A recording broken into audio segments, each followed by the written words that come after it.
Ketua MPR RI Bambang Susatyo mengungkapkan dirinya dalam keadaan selamat dan sehat usai mengalami kecelakaan dalam ajang lomba rally di Meikarta, Bekasi, Sabtu, tanggal 27 November tahun 2021.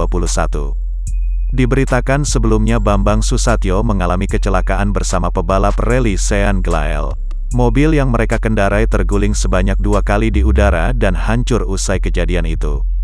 Staf Bambang Susatyo, Dwi Nugroho, mengatakan usai kecelakaan, Bamsud yang selamat langsung melakukan drifting bersama Akbar Rais.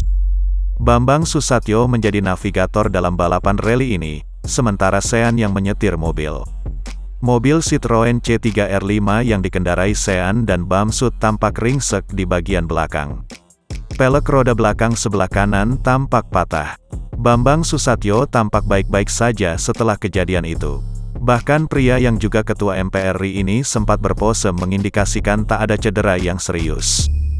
Dalam rilisan tim pribadi Bambang Susatyo pada video terpisah mengatakan Ketua Umum Ikatan Motor Indonesia, IMI, itu tampak dalam keadaan baik-baik saja.